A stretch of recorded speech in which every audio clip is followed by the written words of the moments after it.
तो जैसा कि हमने देखा था कि देवी अहिल्या को अपने बचपन का अक्सर दिखाई देने लग जाता है और अक्सर माँ अहिल्या के साथ ऐसा ही हुआ करता था। पिछले समय जब खंडेराव जी के श्राद्ध के समय संकट की घड़ी उत्पन्न हुई थी, तब ऐसे वक्त पे माँ अहिल्या के समय खंडेराव जी का अक्स उनका साया उपस्थित हो गया था, या यूँ कहा जाए कि खंडेराव जी स्वयं आ गए थे माँ अहिल्या के पास और उन्होंने माँ अहिल्या का मार्गदर्शन किया था। तो आज भी कुछ इसी तरह से हो रहा था। अब यहाँ पर माँ अहिल्या को ये एक छोटी सी बच्ची अपने बाल स्वरूप में क्या मार्गदर्शन दे सकती थी। दोस्तों, दरअसल यह इसी बात को बता रहा था कि माँ अहिल्या के दिमाग में इस मुसीबत से निकलने की योजना तो मौजूद थी, बस उन्हें वह दिमाग के जिस कोने में वह योजना छुपी हुई थी उसे वापस लाना था। अब देखने वाली बात यही है कि किस तरह से बाल अहिल्या माँ अहिल्या को वह योजना अपने सामने लाकर प्रस्तुत करती है। माँ अहिल्या का अभी का स्वरूप बालिका अहिल्या से पूछता है कि मेरा पुत्र मालेराव दुश्मन की कैद में है, उसे अब मैं कैसे रिहा करूं। तब बाल अहिल्या उन्हें यह समझाती है कि किस तरह से उन्हें जाल फेंकना चाहिए और अपने बेटे को बचाना चाहिए। वह उन्हें समझाती है कि जिस तरह से मछली को जब हमें नदी या तालाब में से पकड़ना हो तो उसे कांटा डालकर बाहर निकाला जाता है, उस कांटे में चारा लगाया जाता है जिससे मछली आकर्षित होकर कांटे की तरफ आती है और बाद में उस कांटे को खींच लिया जाता है जिससे हमारा काम हो जाता है। तो इसी तरह से मालेराव को भी सौभाग्य सिंह चंद्रावत की कैद से बचाने का सुझाव बाल अहिल्या माँ अहिल्या को देती है। अब देखना होगा कि माँ अहिल्या इस योजना का क्रियान्वयन किस तरह से करेगी। माँ अहिल्या के पास तुकोजी बाबूजी आते हैं और वह माँ अहिल्या उनसे कहती है कि जल्दी ही अब हमें मालेराव को बचाने की योजना पर काम करना होगा। तब माँ अहिल्या उन्हें समझाती है कि अन्य मोर्चों पर हमें जो भी हमारे मित्र, सहयोगी, पड़ोसी राजा या जमींदार है, उनसे जो सैनिक मिलेंगे उन्हें हम इन मोर्चों पे लगा देंगे।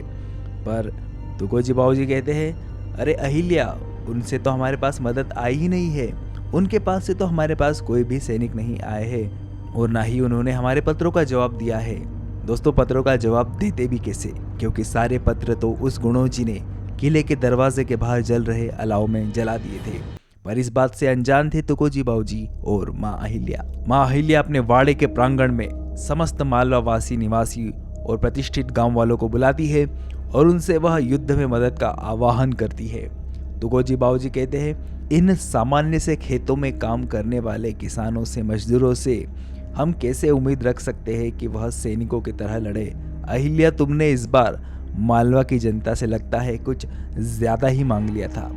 और वही मालवा के नकारात्मक सोच वाले लोग कहते हैं, हम लोग कैसे लड़ेंगे, हम तो किसान हैं, हम तो औजार उठाते हैं हाथों में, हथियार नहीं उठाते। तब माँ अहिल्या उन्हें समझाती है कि समय जब भी आया है तब किसानों ने अपने दराते, अपने हंसिया गलाकर उनसे तलवारें बनाई हैं और राजाओं के साथ युद्ध में भाग लिया है। आज भी वही समय है, बताओ तुम में से मेरे साथ लड़ेगा कौन। तभी आवाज आती है, मैं। यह आवाज थी एक नन्हे से बालक की, जो कि अपने हाथ में अपने घर की एक छोटी सी तलवार लेकर आया था। वह कहता है, माँ साहब, मैं आपके साथ लड़ूंगा। माँ अहिल्या उसके साहस, उसकी बहादुरी की प्रशंसा करती है और कहती है कि तुम अभी बहुत छोटे हो, तुम जब बड़े हो जाओगे तब तुम मेरे साथ लड़ना, जरूर लड़ना। और इसी बीच मालवा के वह बहादुर, मालवा के वह जाबाज लोग भी वाड़े में आ जाते हैं, जो कि माँ अहिल्या के साथ कंधे से कंधा मिलाकर लड़ने को तैयार हो जाते हैं। और यहाँ पर माँ अहिल्या के द्वारा बनाई गई औरतों की वह विशेष सेना भी आ जाती है, जिसे माँ अहिल्या ने अन्य कार्य के लिए प्रशिक्षित किया था। पर आज उनकी जरूरत इस समय इस युद्ध में माँ अहिल्या को थी। उनके साथ ही मालवा के जाबाज नौजवानों का भी एक गुट आता है और वह भी माँ अहिल्या का सहयोग करने के लिए तैयार हो जाता है, उनके लिए अपना शीश कटाने को भी तैयार हो जाता है। यहाँ पर सौभाग्य सिंह चंद्रावत के पास माँ अहिल्या का संदेशा आता है कि वह मालेराव को लेकर आपसे बातचीत करने को तैयार है। तो सौभाग्य सिंह चंद्रावत को लगता है कि अहिल्या अब मुझसे बात करने आएगी, उससे मैं मालवा ले लूंगा और उसे मालेराव नहीं दूंगा। तब गुणोजी उस पत्र को पढ़ते हुए कहता है कि यह अहिल्या का असली योजना नहीं है। अहिल्या की असली योजना क्या है, मैं आपको बताता हूँ। दोस्तों, क्या इस बार भी गुणोजी माँ अहिल्या की असली योजना जाकर सौभाग्य सिंह चंद्रावत को बता देगा, या फिर माँ अहिल्या ने कुछ और ही योजना बना के रखी है। और यहाँ पर आखिरकार वो समय आ जाता है जब माँ अहिल्या युद्ध में जाने के लिए तैयार हो जाती है। वह अपने कवच और बख्तरबंद पोशाक पहनना शुरू करती है। यहाँ पर वह प्रेरणा स्वरूप अपने पति बहादुर खंडेराव जी का मृदंग भी सामने रखती है, जिससे उन्हें प्रेरणा मिल रही थी कि इस युद्ध को हमें किस तरह से लड़ना है आखिरकार। और फिर अंत में माँ अहिल्या का वही जाना पहचाना पोज, जिनमें अक्सर आप उनकी तस्वीरें देखते होंगे कि भगवान शिव उनके हाथ में और उनकी एक उंगली प्रतीक स्वरूप उसके ऊपर। इस तरह से माँ अहिल्या भगवान शिव से प्रार्थना कर रही थी, उनसे प्रेरणा ले रही थी, उनसे शक्ति ले रही थी, क्योंकि अभी उन्हें एक बहुत भयंकर युद्ध लड़ना था। तब तो कोजी बाबूजी आते हैं और कहते हैं, अहिल्या हमारी सेना तैयार है युद्ध में जाने के लिए। यहाँ पे माँ अहिल्या जाने से पहले एक बार मैनाबाई और मुक्ताबाई के पास जाती है। यहाँ पर मैनाबाई तो लगातार रोई जा रही थी, क्योंकि उनका पति इस हालत में जो था, और मालेराव जिनका भाई था मुक्ताबाई, उनकी भी हालत खराब थी। वह अपनी भाभी को समझा रही थी कि आप रोइए मत वैनी साहब, मालेराव जी को माँ साहब सुरक्षित जरूर लेकर आएगी। तब माँ अहिल्या कहती है कि कुछ भी हो जाए मैं तुम्हारे पति को सुरक्षित लेकर जरूर आऊंगी। पर मुक्ताबाई को तो अभी यकीन ही नहीं हो रहा था माँ अहिल्या की काबिलियत पर। तो दोस्तों यहाँ पे यशवंत जी भी आ जाते हैं और माँ अहिल्या उनसे पूछती है कि यशवंत तुम कैसे हो, मैंने सुना तुम बहुत घायल हो गए हो। तब यशवंत एक बहादुर योद्धा की तरह कहते हैं, आप ही देख के बताइए, क्या मैं आपको कहीं से भी जख्मी लगता हूँ। मुक्ताबाई अपने पति को देखती है, पर इस समय यह समय नहीं था दोनों पति पत्नी के मिलाप का, यह समय था युद्ध का। और फाइनली माँ अहिल्या युद्ध के मोर्चे पे अपने घोड़े के ऊपर बैठकर पहुंच जाती है। और यहाँ पर यह क्या देखती है, यहाँ पर तो कोई भी मौजूद नहीं था। क्या माँ अहिल्या के साथ भी वैसा ही हो रहा था जैसे कि मालेराव के साथ हुआ था?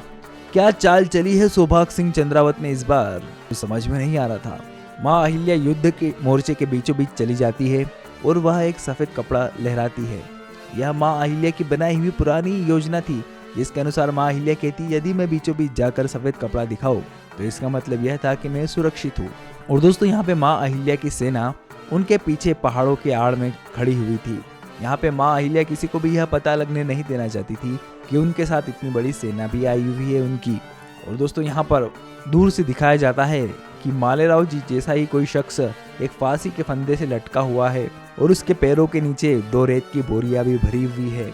और दूर खड़ा हुआ सौभाग्य सिंह चंद्रावत उसके ऊपर तीर चलाता है और तीर सीधे लगता है उस रेत के बोरे पर, जिसमें से लगातार तेजी से रेत निकल रही थी।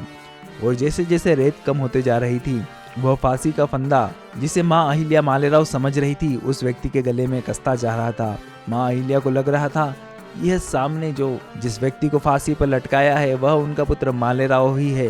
परंतु दोस्तों उसका चेहरा भी साफ नहीं दिखाया जा रहा था और उसके चेहरे पर रुमाल भी बंधा हुआ था, इसलिए ऐसा लग रहा था कि यह मालेराव नहीं हो सकता, पर यह मालेराव हो भी सकता है। इसका पता तो हमें पुण्य श्लोक अहिल्याबाई के आने वाले एपिसोड्स में ही चलेगा।